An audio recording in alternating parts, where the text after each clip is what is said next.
Puji Tuhan saudara, kita bersyukur kalau masih pada malam hari ini masih diberikan kesempatan oleh Tuhan untuk mendengarkan sebagian dari sabda firman Tuhan. Sebelum kita mendengarkan firman Tuhan, mari kita bersama-sama berdoa.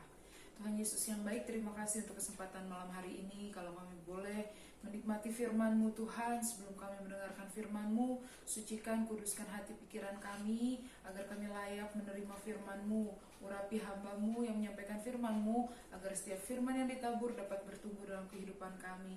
Terima kasih Tuhan, kami siap mendengarkan firman-Mu di dalam nama Tuhan Yesus. Haleluya, amin. Puji Tuhan, firman Tuhan pada malam hari ini saya beri judul pengharapan yang pasti. Kita buka firman Tuhan di dalam Mazmur 94 ayatnya yang ke-19. Mazmur 94 ayat yang ke-19 saya bacakan. Apabila bertambah banyak pikiran dalam batinku, penghiburan-Mu menyenangkan jiwaku. Sekali lagi, apabila bertambah banyak pikiran dalam batinku, penghiburan-Mu menyenangkan jiwaku. Puji Tuhan. Tidak ada orang yang ingin hidupnya dihantui rasa khawatir, memiliki banyak pikiran, memiliki banyak masalah. Tentu tidak ada. Semua orang ingin hidupnya lancar-lancar saja, semuanya aman-aman saja, tidak memiliki masalah yang berat. Namun selama kita masih hidup di dunia, kita pasti akan mengalami yang namanya masalah. Dan tidak jarang masalah itu membuat kita tertekan, membuat kita khawatir, membuat kita cemas. Bahkan ketika kita memikirkan masa lalu kita pun kita bisa cemas. Ketika kita memikirkan apa yang akan saya lakukan sekarang, kita bisa cemas. Apalagi ketika kita memikirkan apa yang terjadi besok, maka akan sangat mudah pikiran kita ini menjadi khawatir. Sehingga banyak orang akhir-akhir ini berkata, saya nggak bisa tidur, soalnya banyak pikiran. Jadi saya susah tidur. Karena pikiran, karena masalah yang menekan, sehingga orang-orang mengalami kecemasan yang berlebih dalam kehidupannya. Tapi kalau kita baca di ayat yang tadi, apabila bertambah banyak pikiran dalam batinku, penghiburan-Mu menyenangkan jiwaku. Kita bersyukur menjadi anak Tuhan, karena ketika di saat kita banyak masalah, di saat kita tidak mendapatkan kepastian dari dunia ini, kita punya penghiburan, yaitu dari Tuhan. Ketika kita datang di hadapan Tuhan, ketika kita duduk di kaki Tuhan, ketika kita menikmati hadirat Tuhan, di situ kita akan menerima penghiburan Tuhan. Dan dikatakan penghiburan Tuhan menyenangkan jiwaku. Mungkin keadaan saat ini bisa berubah dalam sekejap. Banyak orang yang merancangkan, apalagi kita kaum muda, mungkin merancangkan banyak hal yang akan kita lakukan di tahun 2020. Mungkin kita mau, nanti saya mau traveling. Mungkin ada yang merencanakan, tahun 2020, bahkan banyak orang-orang yang merencanakan pernikahan, namun gagal. Ada orang yang merencanakan mungkin, nanti 2020 saya mau buka usaha baru. Tapi keadaan yang kita lihat saat ini jauh dari rencana-rencana yang sudah kita rancangkan. Mungkin kita mulai berpikir, wah saya rugi banyak ketika saya sudah mempersiapkan ini itu, ternyata tidak berjalan sesuai rencana. Bahkan rencana yang matang sekalipun mungkin kita sudah pikirkan jauh-jauh hari, kita sudah siapkan apa yang perlu untuk rencana kita, bisa berubah dalam sekejap. Ketika contohnya saat ini, ketika ada virus yang membuat kita tidak bisa melakukan rencana kita, kegiatan kita, sepertinya semua gagal, semua usaha kita gagal. Tapi firman Tuhan pada malam hari ini mengingatkan kepada kita, ketika kita merasa rencana kita tidak berhasil, mungkin apapun yang kita ingin lakukan tidak berhasil, tapi kita punya penghiburan yang sejati yang dari Tuhan. Ketika kita datang ke manusia lain, manusia tidak bisa menolong kita, orang lain tidak bisa menolong kita, keluarga juga tidak bisa menolong kita, tapi Tuhan selalu ada untuk memberikan penghiburannya kepada kita. Walaupun saat ini gak ada jaminan buat masa depan, mungkin bahkan dari asuransi pun tidak ada yang bisa mengasuransi masa depan kita.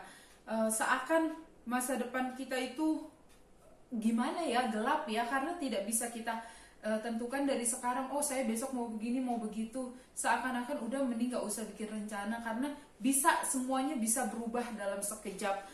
Membuat kita menjadi tawar hati, membuat kita jadi pesimis. tetapi kita mau percaya sama Tuhan.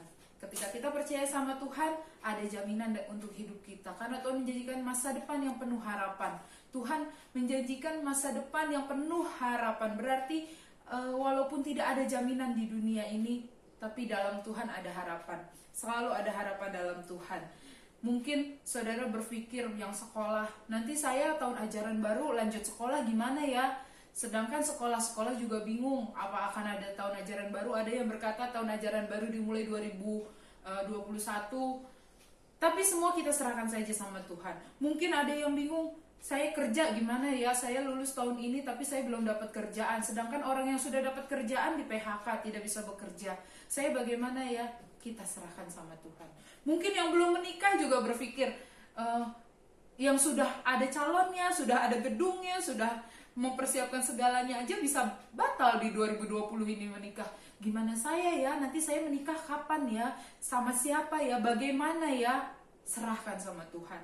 Atau mungkin yang sudah menikah, karena di Pelprap kita banyak yang sudah menikah, pengantin baru, mungkin berpikir, wah seharusnya apa, cita-cita pengantin baru itu kan pasti ingin memiliki keturunan. Tapi pemerintah bilang nggak boleh punya anak dulu. Bagaimana ya? Sedangkan itu kan impian setiap keluarga. Lalu apa yang harus saya lakukan ya? Serahkan sama Tuhan. Ketika kita duduk di kaki Tuhan, kita akan mendapat penghiburan, ketenangan. Ketika kita tenang, ketika kita mendapat penghiburan dari Tuhan, saya yakin dan percaya Tuhan akan memberikan kita hikmat. Apa yang harus kita lakukan selanjutnya? Kita serahkan saja hidup kita ini di dalam tangan Tuhan. Ketika kita tidak bisa melakukan semua rencana kita, kita percaya Tuhan akan tidak pernah gagal untuk kehidupan kita. Rencana Tuhan tidak pernah gagal untuk kehidupan kita asal kita berserah penuh kepada Tuhan. Mungkin keadaan menekan kita, tapi kita percaya Tuhan akan menjadikan kita pemenang. Yang namanya pemenang pasti pernah bertempur. Gak bisa kita nyanyi lebih dari pemenang kalau kita bertempur aja gak pernah. Gimana mau jadi pemenang kalau kita gak pernah mengalami peperangan? Tentu kita harus bertempur, tapi kekuatan yang dari Tuhan itu yang akan memampukan kita. Mungkin dengan kekuatan kita sendiri kita gak mampu, kita gak bisa. Jauh dari kata bisa. Tapi ketika kita mau duduk di kaki Tuhan, menyerahkan hidup kita dalam tangan Tuhan, maka Tuhan yang akan berperang ganti kita. Kita baca di dalam Mazmur 62 ayatnya yang kedua. Saya bacakan, hanya dekat Allah saja aku tenang, daripadanya lah keselamatanku. Ketika kita dekat dengan Tuhan, ada keselamatan, ada jaminan untuk masa depan kita. Percaya sama Tuhan, tidak usah khawatir. Lalu kita baca lagi di Pengkhotbah 4 ayatnya yang ke-6. Pengkhotbah 4 ayatnya yang ke-6. Pengkhotbah 4 ayat 6. Saya bacakan. Segenggam ketenangan lebih baik daripada 2 genggam jerih payah dan usaha menjaring angin. Ketika kita pakai kekuatan sendiri, kita akan merasa lelah menghadapi kehidupan ini, menghadapi masalah kita. Tetapi kalau kita tenang, kita datang pada Tuhan, Tuhan sanggup memberikan kekuatan.